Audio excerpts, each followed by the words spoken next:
जन्म शताब्दी पुस्तक माला 18 साधना में वातावरण और श्रद्धा की महत्ता। लेखक श्री राम शर्मा आचार्य। मित्रों, कुछ काम ऐसे होते हैं जिसे बाहर के लोग कर सकते हैं, किंतु कुछ काम ऐसे हैं जो स्वयं करने चाहिए।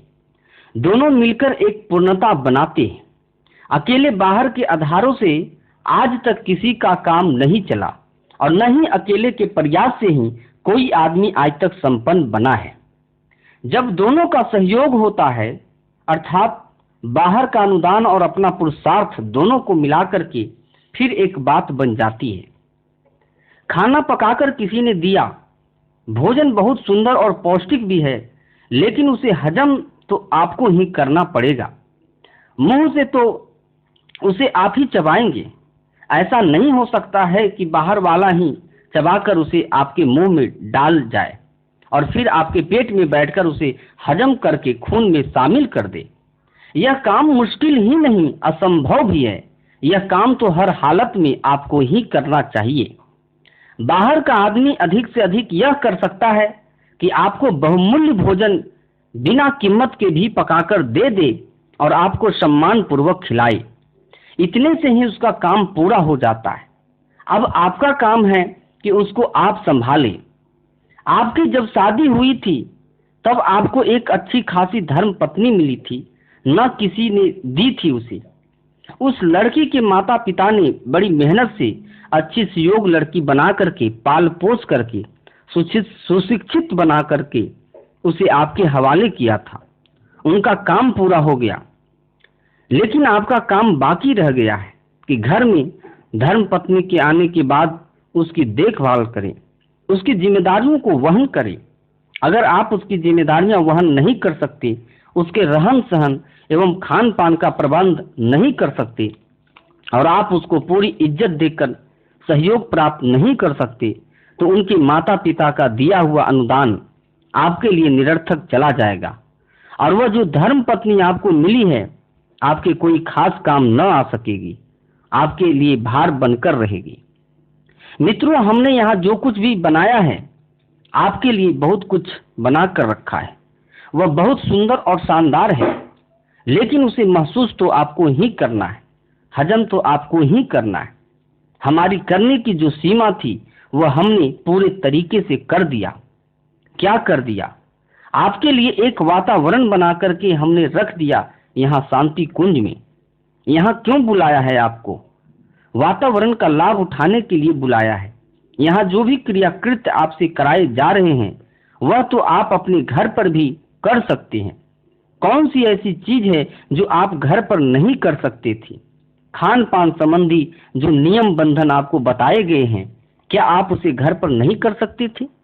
क्यों नहीं कर सकते थे? कौन सी ऐसी वजह है जो आप नहीं कर सकते हैं? यहाँ जो जप और अनुष्ठान कराया जाता है, क्या आप घर पर नहीं कर सकते थे? जरूर कर सकते थे। जो नियम और मर्यादा पालन करने के लिए यहाँ कहा गया है वह हमारी पुस्तकें पढ़कर आप घर पर भी कर सकते थे, लेकिन यहाँ क्यों करना पड़ा? यहाँ का वातावरण ही ऐसा है। वातावरण को बनाने के लिए हमने बहुत मेहनत की है। आप वातावरण की कीमत समझिए। वातावरण की कीमत यदि आप नहीं समझ पाते, बहुत बड़ी भूल करते हैं। एक बार गुरु वशिष्ठ ने रामचंद्र जी से कहा, हे राम, अब बुढ़ापे का समय आ गया है, अतः अब भगवान की भक्ति और जीवन को ऊंचा उठाने के लिए कुछ प्रयास करना चाहिए। रामचंद्र जी ने कहा कि तो फिर बताएं, इसके लिए क्या किया जाए? उन्होंने कहा, यहाँ कैसे बताऊं, इसके लिए तो उपयुक्त वातावरण में चलना पड़ेगा। यहाँ जैसा वातावरण कहाँ है? यहाँ अयोध्या जिस वातावरण में आप रहते हैं वहाँ ऐसी कोई गुंजाइश नहीं है कि बताया जा सके, क्योंकि यहाँ आपके कुटुंबी रहते हैं, संबंधी रहते हैं, राजपाट के लोग आते रहते हैं। कितने ही आपसे विचार विमर्श करते रहते हैं, कितनों से आपकी खींच पैदा होती है, कितनों से आपको सहयोग समर्थन मिलता रहता है, कितनों से आपको लगाव है तो कितनों से आपको नाखुशी है। यहाँ के वातावरण में आध्यात्मिकता को पनप पाने की कोई संभावना नहीं है, अतः आपको अयोध्या छोड़नी चाहिए। अयोध्या के साथ जुड़े हुए जो बंधन आपके साथ हैं, वह जब तक आपको जकड़े हुए रहेंगे, मन भगवान की तरफ चलेगा ही नहीं, भक्ति आप कर सकेंगे ही नहीं, और न अध्यात्म की तरफ का रास्ता ही खुल सकेगा। इसलिए आपको यहाँ से चलना पड़ेगा। रामचंद्र जी ने कहा, तो फिर कहाँ चलना पड़ेगा? गुरु वशिष्ठ ने कहा, हमारे नजदीक ही जहाँ हम रहते हैं। गुरु वशिष्ठ की गुफा हिमालय पर थी। वहीं उन्होंने चारों भाइयों को बुला लिया। रामचंद्र जी देवप्रयाग में रहने लगे। लक्ष्मण जी वहां रहने लगे जहां आज लक्ष्मण झूला है। भरत जो ऋषिकेश में जाकर जम गए और शत्रुघ्न ने मुनि की रेती पर अपना स्थान बना लिया। चारों भाई अलग अलग रहकर गुरु वशिष्ठ के मार्गदर्शन में शिक्षण प्राप्त करने लगे। तो अयोध्या में क्या कमी थी? अयोध्या में वह वातावरण नहीं था जो हिमालय का वातावरण है। संस्कारी वातावरण, जिसमें कि हजारों वर्षों से लोगों ने तप किए हैं, साधनाएं की है, वह वातावरण अयोध्या में कहाँ था? वहां तो राजपाट होता था, लड़ाई झगड़े होते थे, मुकदमे होते थे, दूसरी बातें होती थी, पर वहां तप का वातावरण नहीं था। हजारों वर्षों से विश्वामित्र सहित अन्य ऋषि मुनियों ने जो तप किया है, उससे हिमालय का वातावरण उच्च स्तरीय बन गया। अतः श्री रामचंद्र जी को भी गुरु वशिष्ठ की आज्ञा मानकर देवप्रयाग में रहना पड़ा। अयोध्या में रहकर गुरु वशिष्ठ श्री रामचंद्र जी को योग वशिष्ठ नहीं पढ़ा सकते थे। वहां वे केवल सलाह दे सकते थे कि राजपाट इस तरह से चलाइए, लेकिन आध्यात्मिक विषयों के लिए उन्होंने भी देवप्रयाग को मुनासिब समझा और हिमालय के उसी वातावरण में साधना कराई। चारों भाइयों समेत भगवान वही रहे। आध्यात्मिक जीवन में उच्च स्तरीय वातावरण की अपेक्षा होती है। केवल आध्यात्मिक जीवन में ही नहीं, सांसारिक जीवन में भी वातावरण की जरूरत होती है। आप सांसारिक जीवन की बात जानते हैं ना? सांसारिक जीवन में भी अगर वातावरण न मिले तो बहुत मुश्किलें पैदा हो जाती है। खुशबूदार चंदन मैसूर और केरल में पाया जाता है। इसी चंदन के पेड़ अगर आप वहां से ले आएं और दूसरी जगह लगा दें तो चंदन तो पैदा हो जाएगा, पर उसमें वह सुगंधी नहीं आएगी जो पहले वाले पेड़ में थी।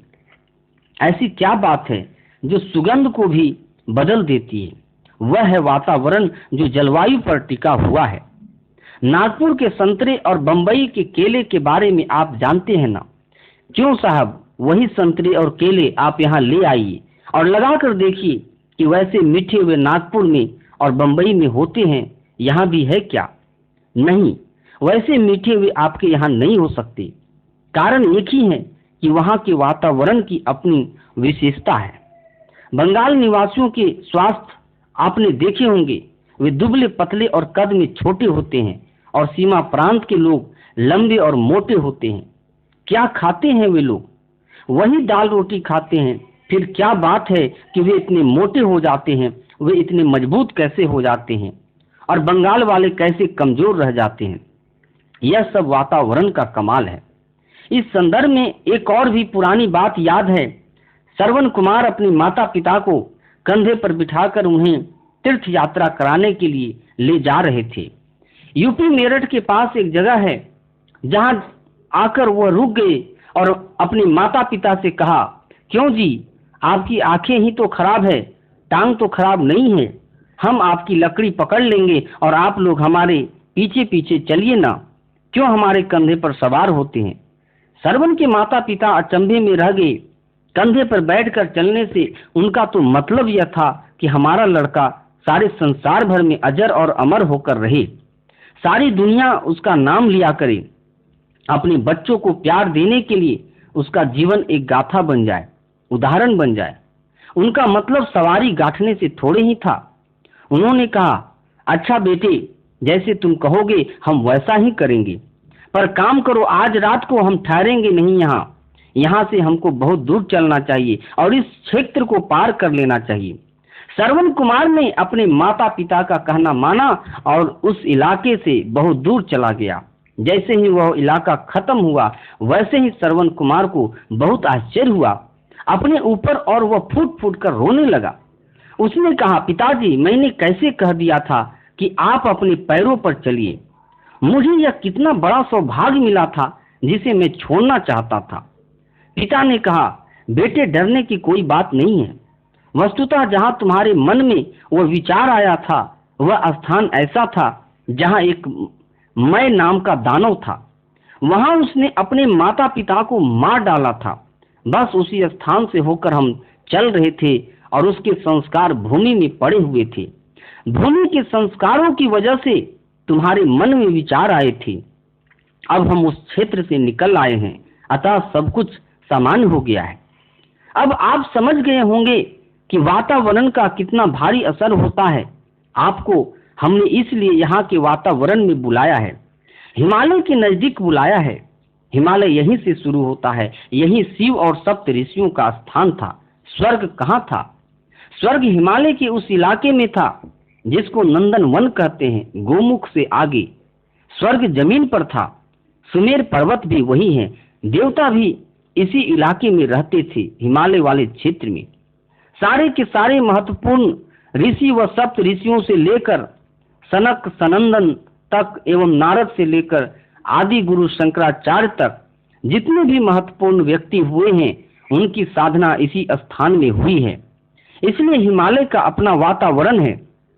गंगा की महत्ता तो आप जानते हैं ना, गंगा कितनी बड़ी महत्ता है। गंगा को सारा संसार जाने क्या क्या मानता है।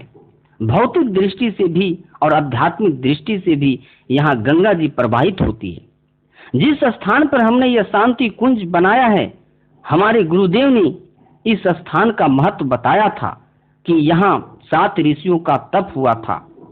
यहाँ 7 ऋषियों की 7 गंगाएं थी। 2 गंगाएं गायब हो गई, परंतु 5 गंगाएं अभी भी दिखाई देती है। 2 गंगाएं जो गायब हो गई है वह कहाँ गई?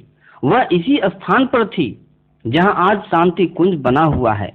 एक धारा यहाँ बाहर बहती थी जिसे बांध बनाकर रोक दिया गया था, तब भी गंगा का पानी जमीन से उछलता रहता है। शांति कुंज के पीछे एक नाला बहता है, वह जमीन में से उछलता रहता है। आप कहीं भी जरा सा गड्ढा खोदिए, गंगा जल तैयार है। यह गंगा जी की विशेषता है। शांति कुंज हिमालय के द्वार पर बना है। यहाँ ऐसा प्राणवान सानिध्य है, यहाँ जहाँ शेर और गाय प्राचीन काल की भांति एक साथ पानी पीते हैं, ऐसा ही वातावरण है यहाँ शांति कुंज में।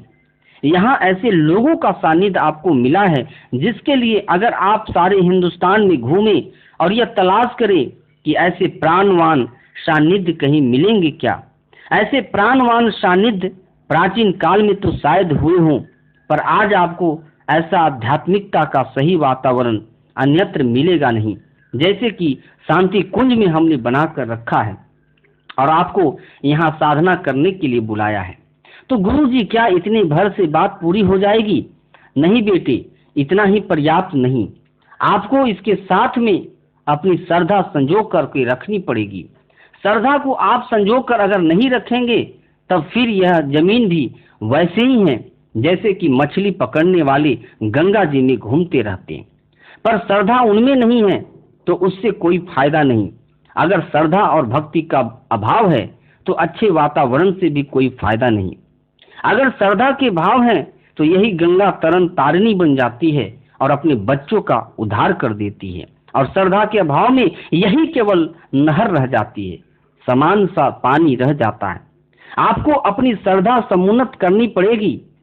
अगर आप यहाँ निवास करते हैं तो कृपा करके अपनी श्रद्धा को जीवंत कीजिए और यह अनुभव करना शुरू कीजिए कि आप किसी ऐसे स्थान पर निवास करते हैं जहाँ का वातावरण आपकी साधना को सफल बनाने में समर्थ है। यह सप्त ऋषियों की तपस्थली गायत्री के ऋषि विश्वामित्र, जिन्होंने गायत्री महामंत्र का साक्षात्कार किया था, ठीक इसी स्थान पर तप करते थे।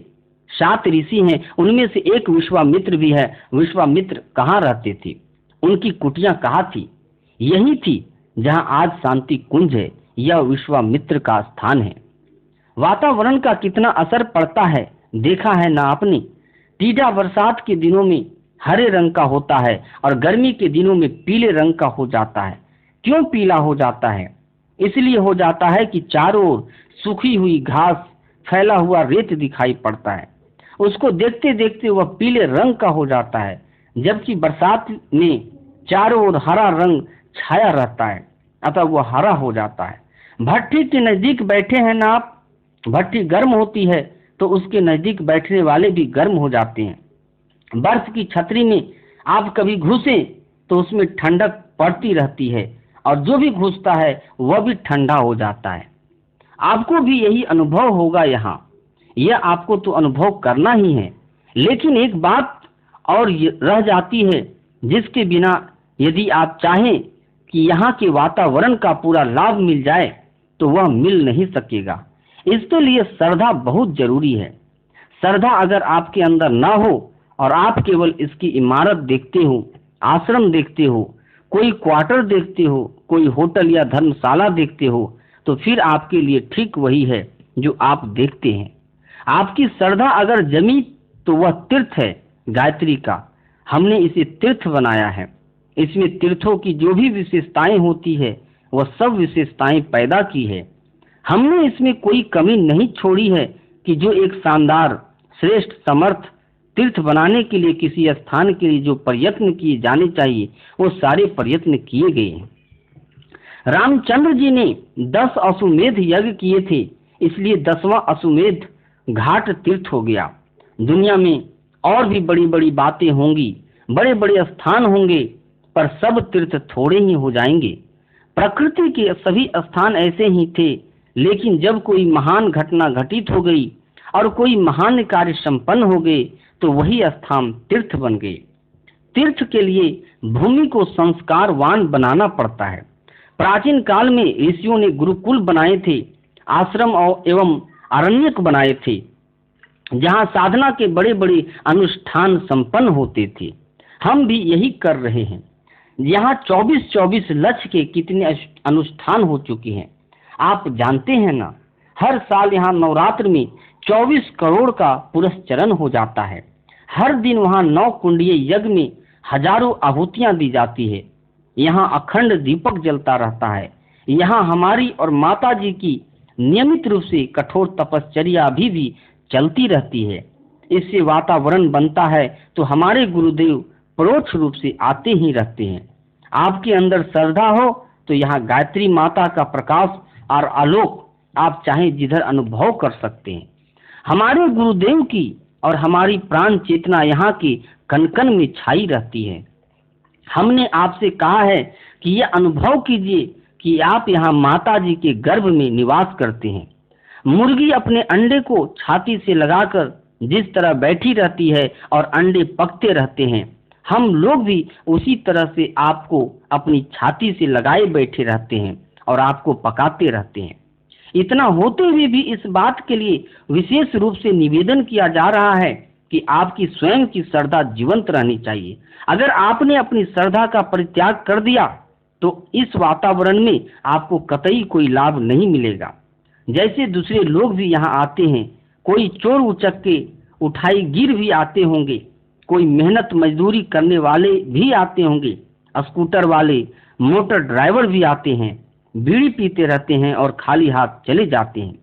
कारण उनके लिए शास्त्र का, श्रद्धा का कोई महत्व नहीं।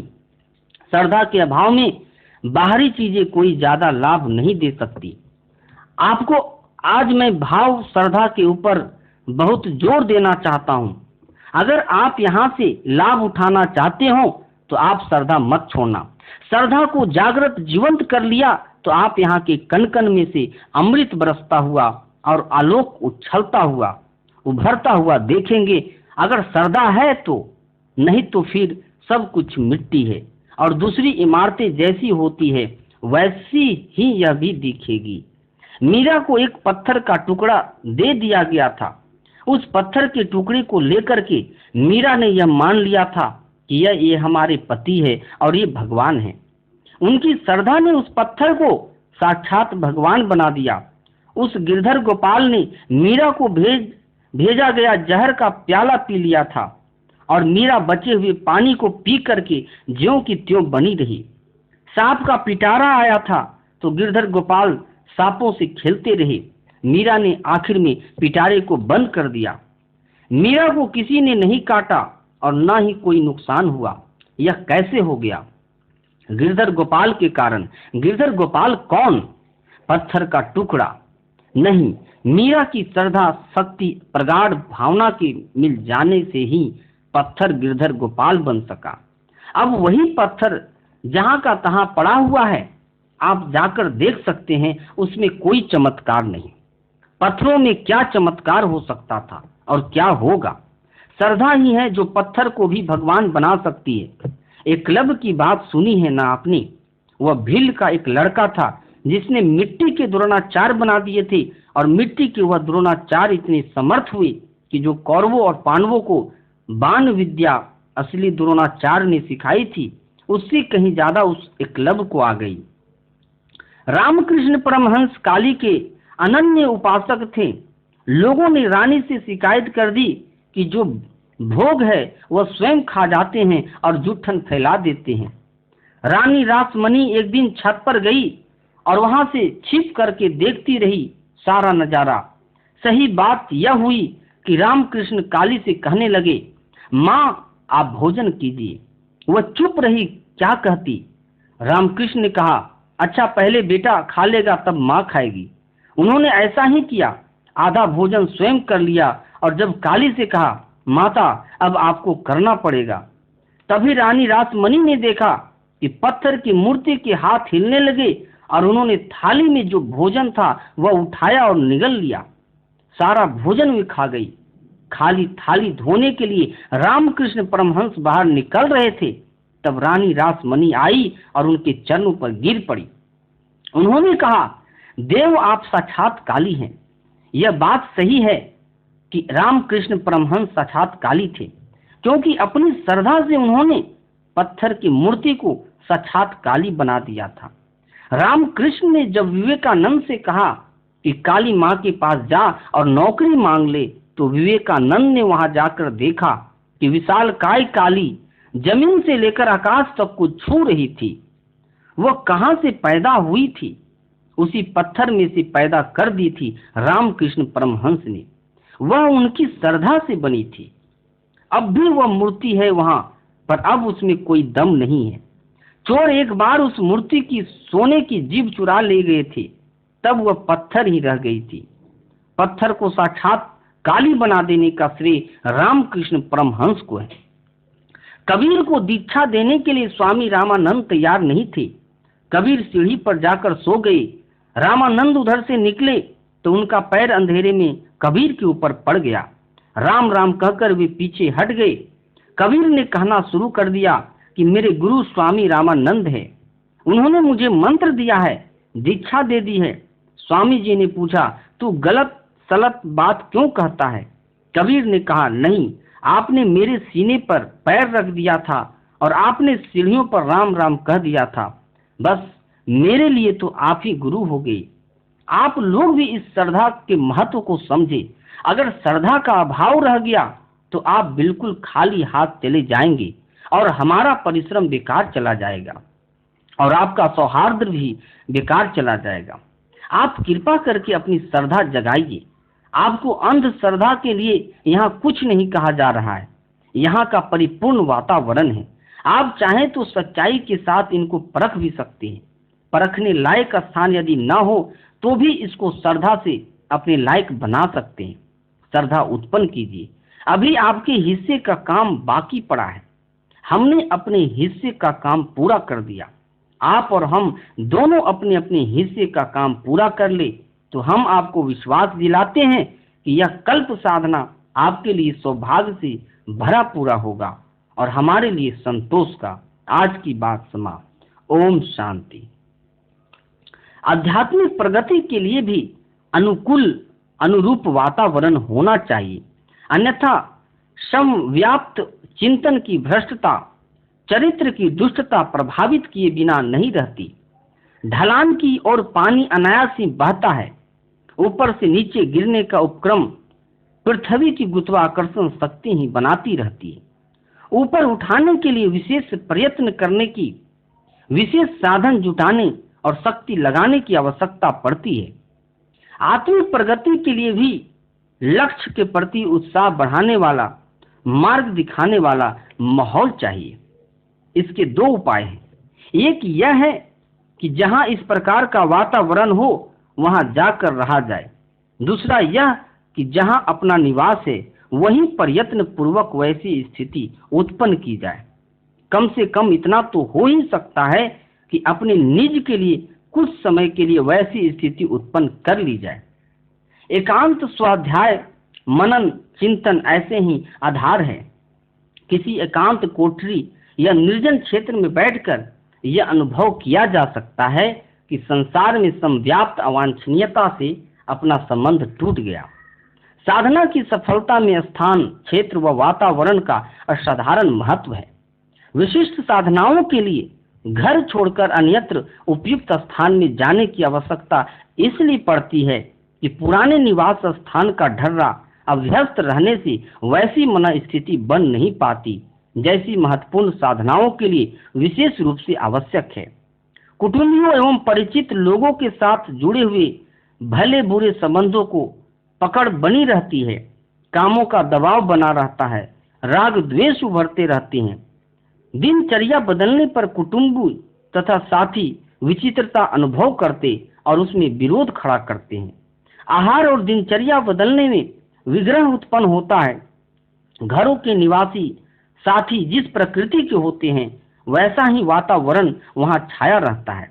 यह सभी अड़चनें हैं जो महत्वपूर्ण साधनाओं की न तो व्यवस्था बनने देती है और न मन स्थिति ही वैसी रह पाती है। दैनिक नित्य क्रम के रूप में समान उपासना तो घर पर भी चलती रह सकती है, पर यदि कुछ विशेष करना हो तो उसके लिए विशेष स्थान, वातावरण, सानिध्य व मार्गदर्शन भी चाहिए। यह सब प्राप्त करने के लिए उपयुक्त स्थान का प्रबंध करना वह आधार है जिस पर सफलता बहुत कुछ निर्भर रहती है। साधना के उच्च स्तरीय आध्यात्मिक प्रयोगों के लिए भारत के हिमालय क्षेत्र को अद्वितीय गौरव प्राप्त है। यह क्षेत्र ऋषि योगियों की तपोभूमि मानी जाती रही है। उच्च आध्यात्मिक प्रयोग इसी क्षेत्र में अनादि काल से चलते आ रहे हैं। ऋषि भूमि, देवभूमि के रूप में यह वंदनीय रहा है। दिव्यदर्शियों का कथन है, ब्रह्मांड की सघन अध्यात्म चेतना का धरती पर विशिष्ट अवतरण इसी क्षेत्र में होता रहा है। यह क्षेत्र ब्रह्मांड व्यापी दिव्य चेतना का अवतरण केंद्र है, जहां शोध करते हुए, तप करते हुए मनीषी साधक गण अपने को देव शक्तियों से सुसंपन्न करते थे। अभी भी इस क्षेत्र में सारी सूक्ष्म विशेषताएं प्रचुर परिमाण में विद्यमान हैं, जो आत्मिक प्रगति के सहयोग के लिए आवश्यक है। आत्म साधना के लिए यह सिद्ध प्रदेश उपयुक्त है, साथ ही जलवायु की दृष्टि से आरोग्य वर्धक भी। गंगा जल को वैज्ञानिकों ने दिव्य औषधियों का सम्मिश्रण माना है। ऐसी मान्यता है कि मात्र गंगा जल के सेवन से ही कितनी ही बीमारियों का उपचार अपने आप हो जाता है। आत्मिक स्वास्थ्य संवर्धन के लिए उपयोगी वातावरण मिल सके तो उसका विशेष लाभ होता है। तपस्वी पर्वतों की गुफाओं में निवास करने, कंद मूल जुटाने, वलकल वस्त्र पहनने जैसे निर्वाह के साधन ढूंढ लेते हैं। धूनी जलाकर शीत निवारण की लौकी, नारियल आदि के बर्तनों की, घास की चटाई बनाने की जैसी सुविधाएं वहां भी मिल जाती है। तप साधना के इतिहास में हिमालय की ऊंचाई और गंगा तट की पवित्रता का लाभ उठाने वाले साधुकों की संख्या अत्यधिक है। ऐतिहासिक तीर्थ तो अन्यत्र भी हैं, पर आत्म साधना के तीर्थों की संख्या जितनी इस क्षेत्र में है उतनी अन्यत्र कहीं नहीं। जहां जिस स्तर के व्यक्ति रहते हैं, जहां जिस प्रकार की हलचलें होती रहती है, वहां के सूक्ष्म संस्कार भी वैसे ही बन जाते हैं और वे बहुत समय तक अपना प्रभाव बनाए रहते हैं।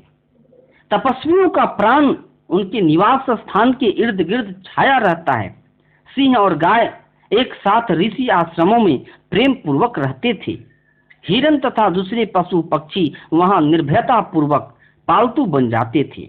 ऐसे वातावरण में सहज ही मानसिक विक्षोभ शांत होता है और साधना की उपयुक्त मन स्थिति स्वतः बन जाती है। इस दृष्टि से हिमालय की महत्ता असंदिग्ध है।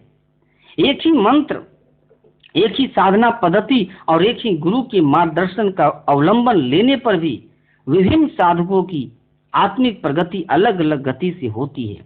कोई तेज से आत्मिक विकास की सीढ़ियां चढ़ने लगता है तो कोई मंथर गति से आगे बढ़ता है। इसका क्या कारण है?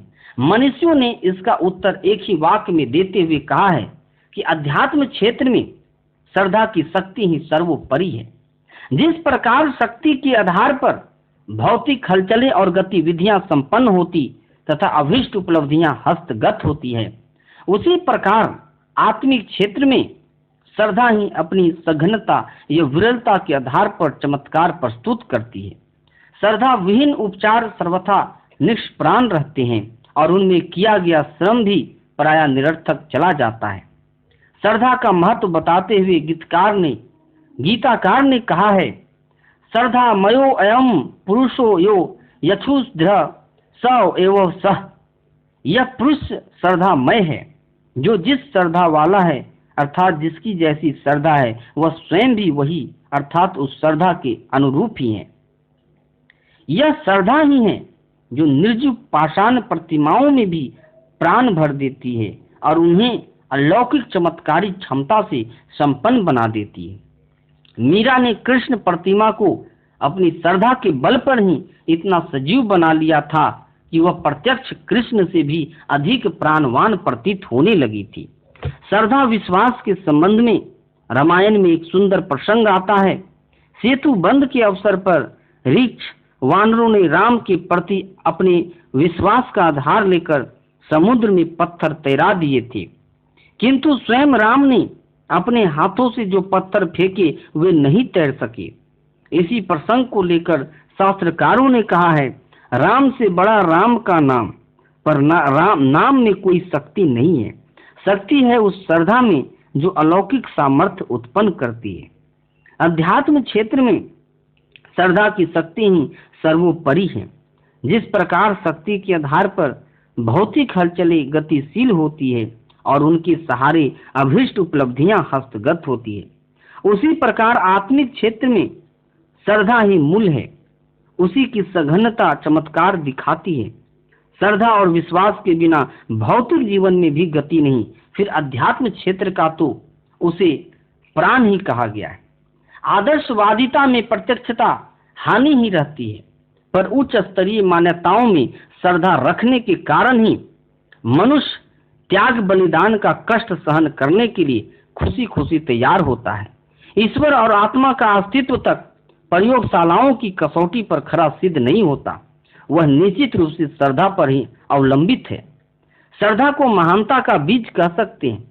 वही उगता है, बढ़ता और परिपुष्ट होता है जो जीवन वृक्ष को, स्वर्गस्थ कल्प वृक्ष को समतुल्य बना देता है। चेतना का वर्चस्व उसी से निखरता है। नर वानर का मानव महामानव अति मानव की दिशा में बढ़ चलने का साहस एवं बल श्रद्धा के सहारे ही संभव होता है। श्रद्धा और आस्तिकता का एक दूसरे के साथ अन्योन्याश्रय संबंध है। ईश्वर का प्रत्यक्ष अनुग्रह श्रद्धा के रूप में ही मिलता है और जैसे इस तत्व की जितनी उपलब्धि हो जाती है, उसके जीवन का वंदनीय बनने की संभावना उसी अनुपात से परिपुष्ट होती चली जाती है। इस स्थिति को रिद्धियों और सिद्धियों की जननी कहा जा सकता है। आस्तिकता का यह परोक्ष प्रतिफल है जिसमें संदेह की कोई गुंजाइश नहीं है। सत्य के सद्गुण, ऐश्वर्य स्वरूप एवं ज्ञान की था अपनी बुद्धि से नहीं मिलती, उसके प्रति सविनय प्रेम भावना विकसित होती है, उसी को श्रद्धा कहते हैं। श्रद्धा सत्य की सीमा तक साधक को साधे रहती है, संभाले रहती है। श्रद्धा के बल पर ही मलिन चित्त अशुद्ध चिंतन का परित्याग करके बार बार परमात्मा के चिंतन में लगा रहता है। परमात्मा के प्रति अत्यंत उदारता पूर्वक आत्म भावना पैदा होती है, वही श्रद्धा है। सात्विक श्रद्धा की पूर्णता में अंतःकरण स्वतः पवित्र हो उठता है। श्रद्धा युक्त जीवन की विशेषता से ही मनुष्य स्वभाव में ऐसी सुंदरता बढ़ती जाती है जिसको देखकर श्रद्धावान स्वयं संतुष्ट बना रहता है। श्रद्धा सरल हृदय की ऐसी प्रति युक्त भावना है जो श्रेय पथ की सिद्धि कराती है। भवानी शंकरो वंदे श्रद्धा विश्वास रूपिणो याभ्याम विना न पश्यन्ति सिद्धा स्वांत अस्थमीश्वरम। हम सर्वप्रथम भवानी और भगवान प्रकृति और परमात्मा को श्रद्धा और विश्वास के रूप में वंदन करते हैं, जिसके बिना सिद्धि और ईश्वर दर्शन की आकांक्षा पूर्ण नहीं होती। श्रद्धा और आविर्भाव सरलता और पवित्रता के संयोग से होता है। पार्थिव वस्तुओं से ऊपर उठने के लिए सरलता और पवित्रता, इन्हीं दो गुणों की अत्यंत आवश्यकता होती है। इच्छा में सरलता और प्रेम में पवित्रता का विकास जितना अधिक होगा, उतनी ही अधिक श्रद्धा बलवान होगी। सरलता के द्वारा परमात्मा की भाव अनुभूति होती है और पवित्र प्रेम के माध्यम से उसकी रसानुभूति। श्रद्धा दोनों का सम्मिलित स्वरूप है, उसमें भावना भी है, रस भी। जहाँ उसका उदय हो वहाँ लक्ष्य प्राप्ति की कठिनाई का अधिकांश समाधान तुरंत हो जाता है। ओम शांति।